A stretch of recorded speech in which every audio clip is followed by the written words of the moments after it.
Next ਅਸੀਂ ਗੱਲ ਕਰਨ ਜਾ ਰਹੇ ਹਾਂ ਜੀ about the topic how to draw the pH and TS charts for vapour compression refrigeration system.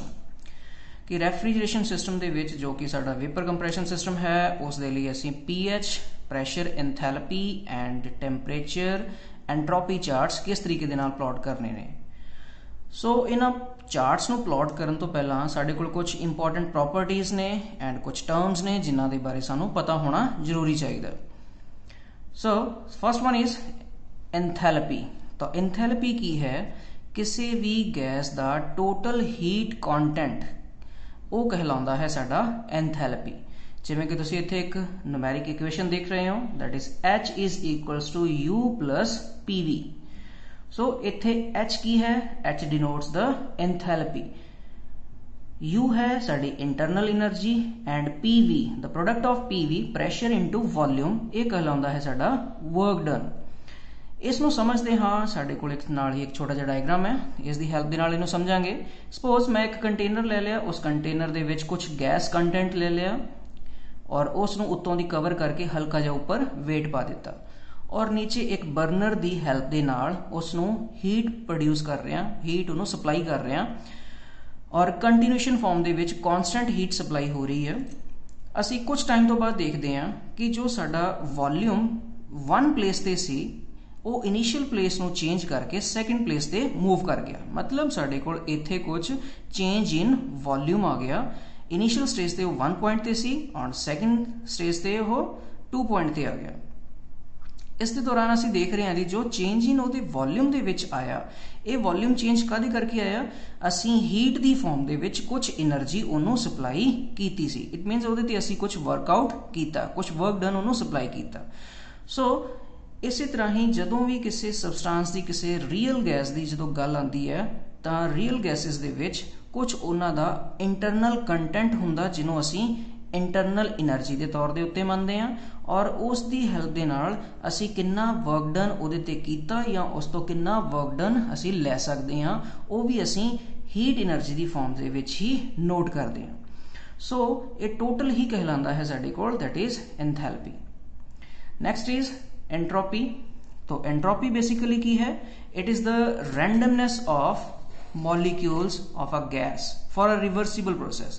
कि वो प्रोसेसिस जो साडे कोल रिवर्सिबल भी ने ਉਹਨਾਂ ਗੈਸਿਸ ਵਾਸਤੇ ਸਾਡੇ ਕੋਲ ਜਿਹੜਾ ਮੋਲੀਕਿਊਲਰ ਰੈਂਡਮਨੈਸ ਹੈ ਉਹਨਾਂ ਦੀ, ਜੋ ਤੁਸੀਂ ਇੱਥੇ ਸਾਡੇ ਡਾਇਗਰਾਮ ਦੇ ਵਿੱਚ ਦੇਖ ਪਾ ਰਹੇ ਹੋ ਕਿ ਤੁਹਾਡੇ ਕੋਲ ਇੱਕ ਫ੍ਰੀ ਬੋਡੀ ਡਾਇਗਰਾਮ ਹੈ। ਇਸ ਦੇ ਵਿੱਚ ਤੁਹਾਡੇ ਕੋਲ ਕੁਝ ਅਲੱਗ-ਅਲੱਗ ਰੈਂਡਮਨੈਸ ਸ਼ੋ ਕੀਤੀ ਗਈ ਹੈ।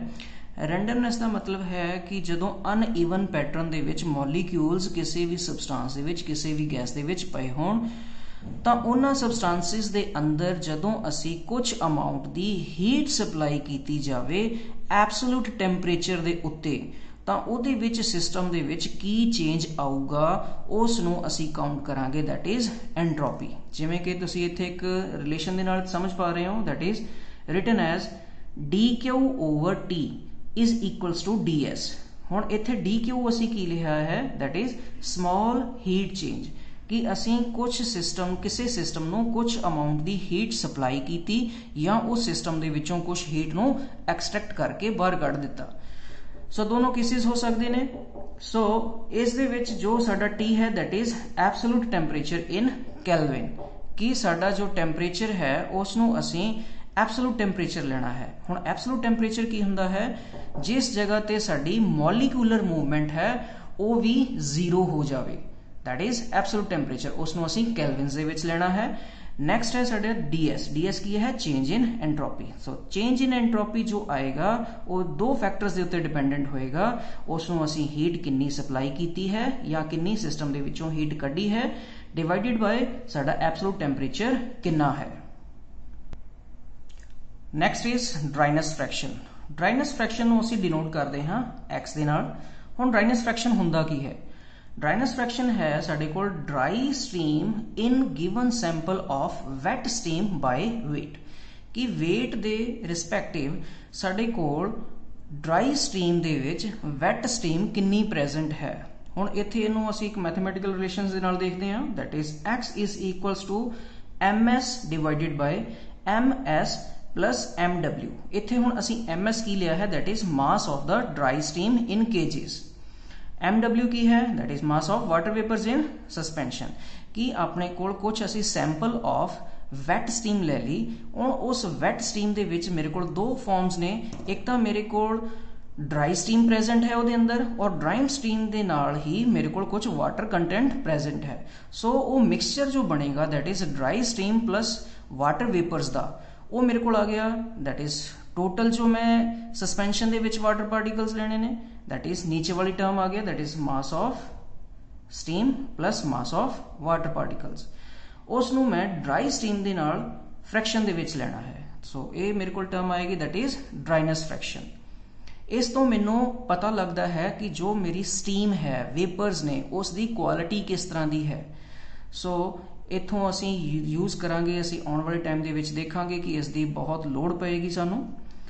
नैक्सट है साडा, that is latent heat. Latent heat आ जाती है साडे कोल कि ओनली फेस चेंज, कि जिस हीट दे विच साडे कोल फेस चेंज की गल ही होवे, टैंपरेचर साडा कॉन्सटेंट होवे। जिवें कि असी देखते हैं कि साडे कोल किसी सबसटांस नूं असी हीट सप्लाई कीती तां उहदे विच सिर्फ साडा फेस चेंज ही नज़र आ रहा है, पर टैंपरेचर कुछ टाइम के लिए साडा कॉन्सटेंट हो जाता है। जिवें कि बर्फ नूं मैं 0 डिग्री सेंटीग्रेड दे उत्ते ही लिक्विड फॉर्म दे विच कन्वर्ट करदा हाँ सॉलिड फॉर्म तो, तां उत्थे साडे कोल जो हीट आंदी है, जो रिस्पॉन्सिबल है, that is latent heat.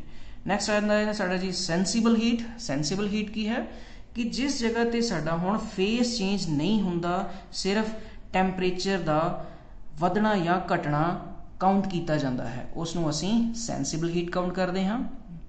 Next आता है साडा, that is specific heat. Specific heat की है कि it's a amount of heat supplied और extracted for a substance which is responsible for rise और fall of temperature through 1 degree centigrade.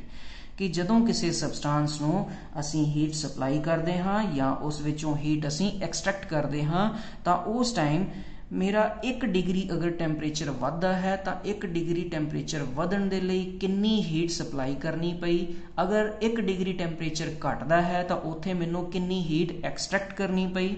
सो वो count की जाती है, that is specific heat. Specific heat नूं असीं दो तरीके दे नाल नोट कर सकते हैं जी, दैट इज क्यू, इत्थे स्पैसिफिक हीट है, is equals to MCV into temperature difference. हुण इत्थे CV की है, specific heat at constant volume, और इस तरह ही असीं काउंट करते हैं, that is Q is equals to MCP into temperature difference. So इत्थे CP है, that is specific heat at constant pressure. तो इस तरीके नाल असीं देख सकते हैं कि जो स्पैसिफिक हीट हुंदी है साडी दो तरीके दी हो सकती है, that is CP and CV। Specific heat at constant volume, specific heat at constant pressure।